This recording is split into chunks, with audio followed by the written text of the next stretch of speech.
Going to discuss about selection sort. Um,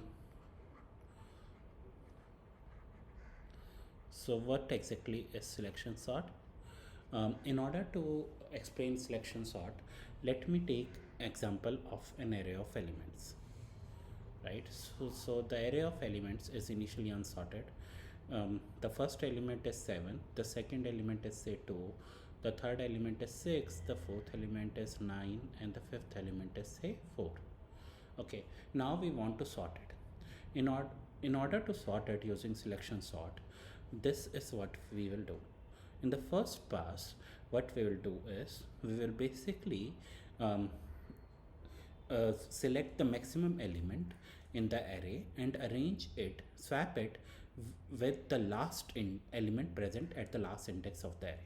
So for this particular array, right, we scan the array which takes order of n time, and then we find the maximum element, in this case 9.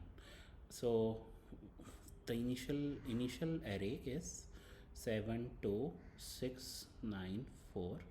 We know 9 is maximum, so we swap it with the last element 4, and the resulting array becomes 7 2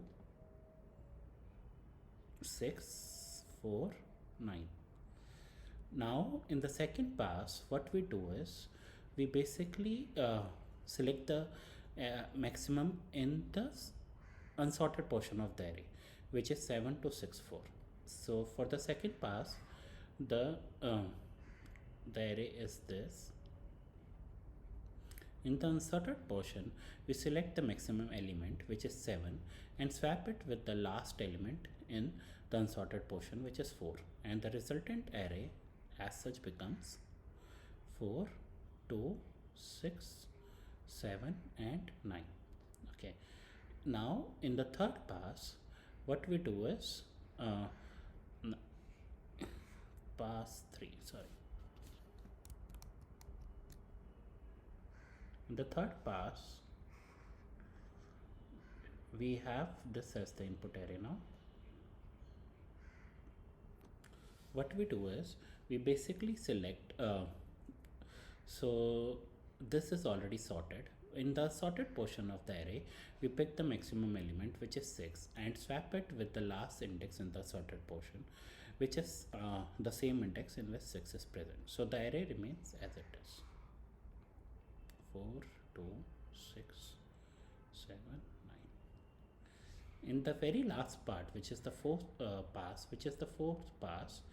we basically the array length till now has reduced to only 2, right?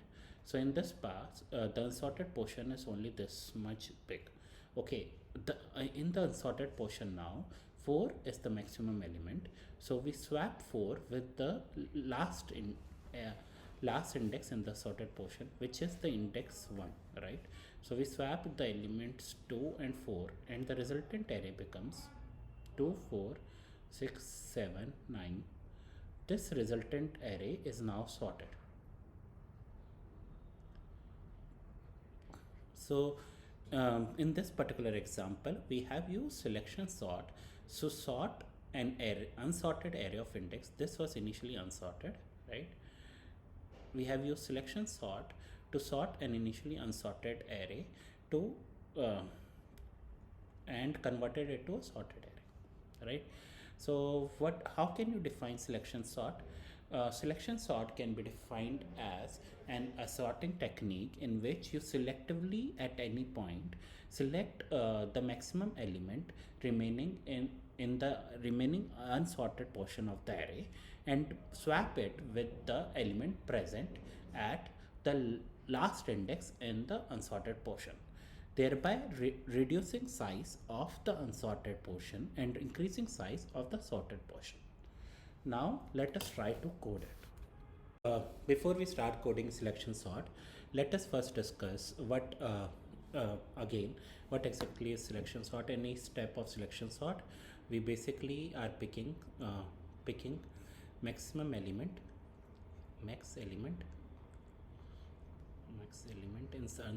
in the unsorted portion,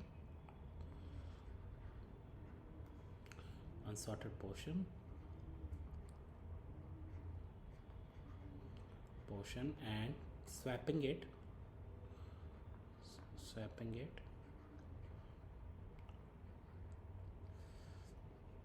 with the last element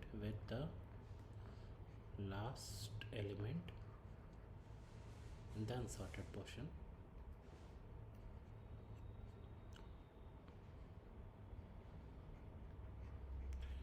As a consequence of this step, what we are doing is we are increasing the length of the sorted portion and decreasing length of the unsorted portion.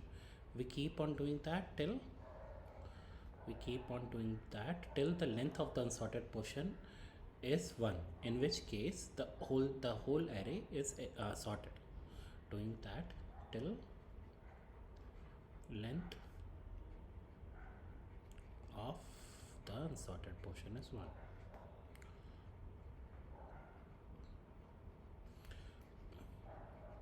So yep, these are the two major conditions for selection sort. Now that we have gone through them again, let us try to code selection sort. Selection sort, we are basically going to implement a method which we will call selection sort. This method would actually expect or accept an integer array and sort it using selection sort technique. So static void selection sort expects an array, integer array, and sorts it based of using selection sort. So initially whole of A is unsorted, so we can say that unsorted array length equal to A dot length. And as discussed, we need to keep on sorting till unsorted array length is basically greater than 1. When unsorted array length is 1, we can stop sorting, right? Now what we can do is we can in each pass we basically need to pick the maximum element. In order to pick the maximum element, we can initially assume that maximum is the minimum value possible minimum in integer range. Next, what we can do is we can scan the array from from the 0th index to the unsorted array length index, or basically length, and compare the num at I. If num is basically greater than max, then max becomes equal to num.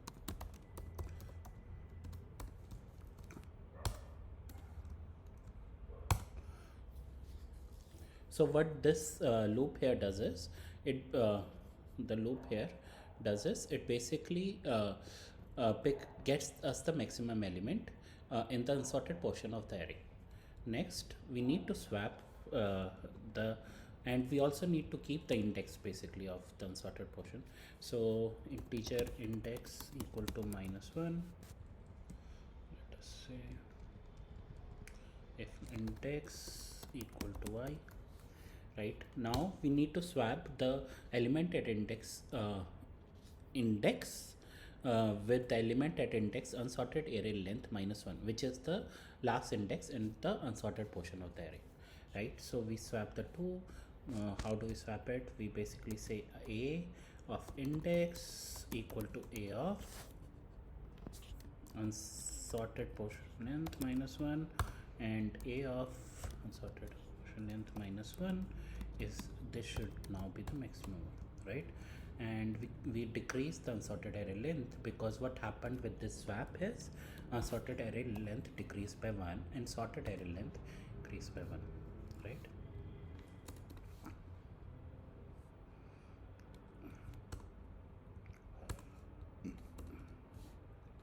So let us consider the array to be maybe something say 7, 3, 5, 2, 9, and we are calling selection sort on this array, and we are printing it out.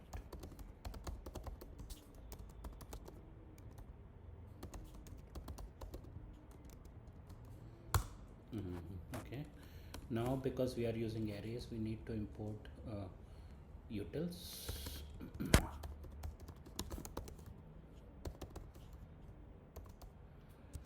This should do the work. Let us go through the code once more. It's always a good practice to go through the code once more so that you can notice if there is an error or something.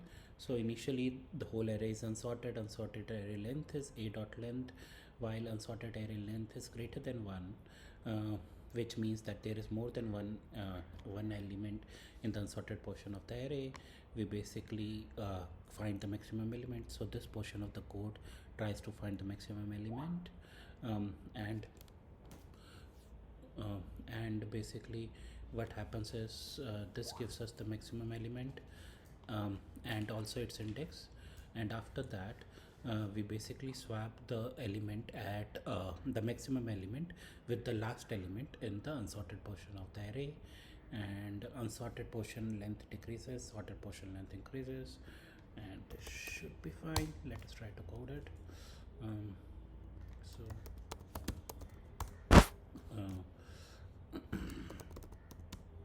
JAVEC selection sort, that's compiled, Java selection sort. Yep, so this sorts it perfectly fine. Yep.